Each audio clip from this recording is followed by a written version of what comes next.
Everyone, welcome to the show. I have lots of new Trump regrets to share with you and FAFO experiences. First up is a video from the Focus Group podcast conducted by Sarah Longwell's organization. Pretty much every single one of these participants took issue with Donald Trump's immigration and deportation policies. But this guy really stood out, and I'll explain why. But take a listen first. What's going on with ICE? It's reprehensible. I'm here in Southern California. I see it. You know, my wife's Mexican, my kids are Mexican or half, and I have family members, hundreds of them that are Mexican, and they're scared. They're scared to leave their house. And I watched a nice raid at the Bubble Bath Car Wash, and it was not a raid. It was a complete takeover, going after people that were legal citizens. Just because you work at a car wash and you're a Mexican doesn't mean you're here illegally. And taking people's IDs, lining them up against a wall and taking their IDs and forcing them to show them. Is my wife next because she's Hispanic? Right now, that's a huge concern for me. Is someone had mentioned human rights, our constitutional rights, I believe, are being violated. When I say I don't have any problem because I'm a, older white Republican walking down the street. But as far as my family, yeah, it's a very big concern. So, really sounds like he gets it, right? As you heard him say, his wife is Mexican, his kids are half Mexican. He's worried his wife might be next. He said, that is my biggest concern right now for all my family. This same jackass said that he would still vote for Donald Trump if he had to do it over again. A completely selfish moron, just like the guy he voted for. And he is not the only one, because a local news outlet in Pennsylvania, they went and they spoke with a bunch of people who were living in a county that overwhelmingly voted for Trump last year. This county is comprised of mostly Hispanic residents. So the majority of the legal Hispanic residents in this county voted for Trump. Many of them said that they still support him, even though they're worried about his immigration policies. One of them is a 48-year-old single mom and a small business owner. Her name is Alexandra Mendez. She has supported Trump ever since 2015, and she admitted, quote, let me bring this up for you guys. She admitted, quote, some people are being punished without deserving it and being separated from their families. They're being sent back to their country with nothing. But Mendez justifies her continued support for Trump by saying, oh, well, it's not his fault. She's blaming other people in his administration and still believes that Trump really, deep down, he only wants to remove criminals. Bless her low information voting heart, right? I mean, how can you be so duped? I hope she's carrying her papers everywhere she goes. That's all I have to say. Anyway, one thing that's really sticking and causing voters to turn away from Trump is his fealty to Netanyahu and Israel. So one Twitter user posted this. They said, quote, being thanked for our position by a country led by a war criminal that is currently engaged in ethnic cleansing of a whole region is not what I voted for. Fuck this government of craven U.S. sock puppets. Another guy named Mikey, he shared a Facebook video in which Netanyahu referred to anti-Israel right-wingers as the woke Reich. I shared that with you guys yesterday, or day before yesterday. And Mikey wrote, quote, so Netanyahu is calling conservatives who don't agree with him the woke Reich. The more I see from this dictator, the more I believe they may have set up the meeting between Charlie Kirk and Jesus. At Real Donald Trump, this is not what I voted for. Yeah, actually you did.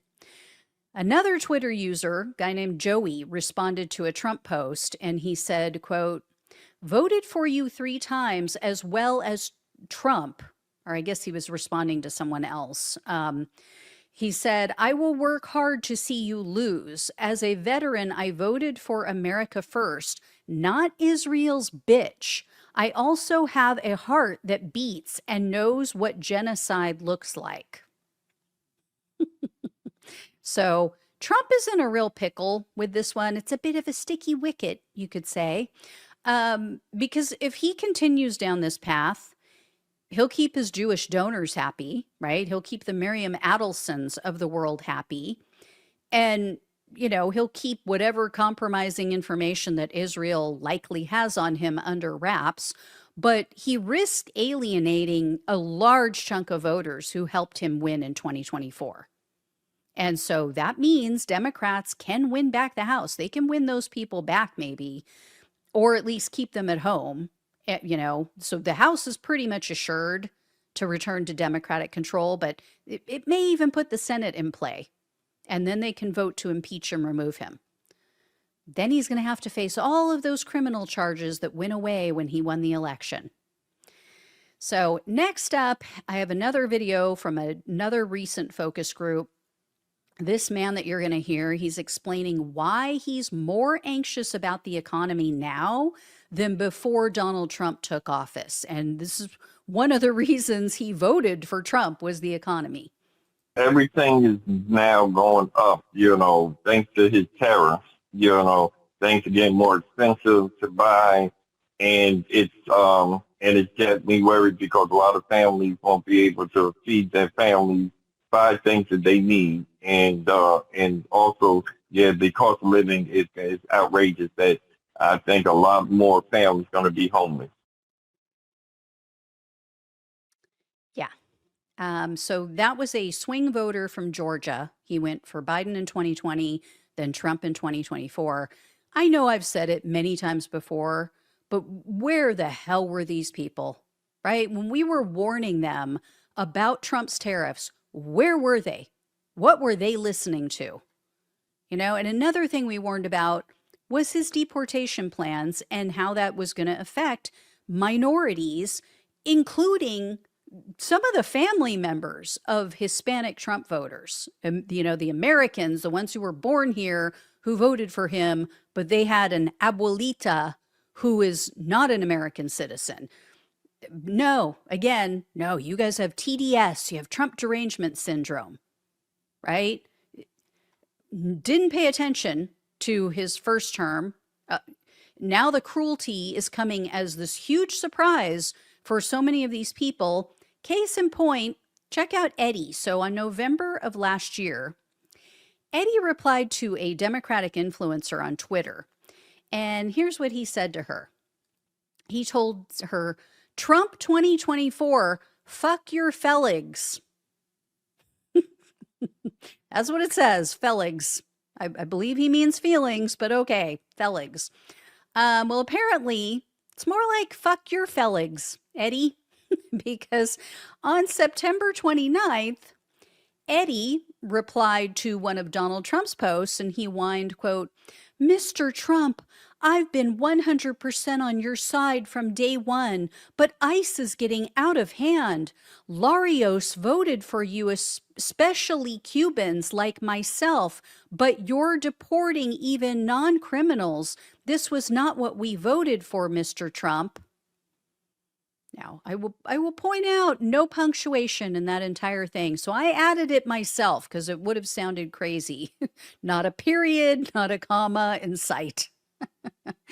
Anyway, this next person has at least some sympathy, which is a rare trait among the Trump tribe. But a Twitter user named Jack responded to a tweet. The original tweet was from someone sharing a video praising Donald Trump's cowardly masked Gestapo agents who shoved a middle-aged woman and basically threw her down on the concrete because she was peacefully protesting at an ICE facility. So the Trump voter who posted the video was, like I said, praising the commentator in the video and asked, "Is this what you voted for?" And, of course, the original poster did. I mean, yeah, she was all on board. So this person named Jack replied, quote, "No, actions like this is not what I voted for. This woman could have been easily placed out of danger without the actions of one of our potential I was only following orders military. The jerk commentating didn't help confirm that we're the right choice." So good on Jack for having a conscience, right? And a sense of morality. This is why we can't just give up on all of our fellow Americans who voted for Trump. They are not all evil. They are not all devoid of compassion. I know that it can feel that way at times, but there are good people out there who, for whatever reason, financial distress, desperation, lack of knowledge of what's going on, being under or uninformed, whatever the case may be, living in a red state and all their family and friends were voting for Trump, so they just followed along. There are good people who, when presented with the facts, see that something's wrong. They acknowledge it. So again, we can't give up on everybody. So anyway, guys, I will have more for you, of course, because there are obviously more and more Trump regrets coming out every day. Thank you all so much for watching and listening. Please like, please share, and subscribe if you have not. Please donate if you possibly can. Love you all. Take care. Talk with you soon.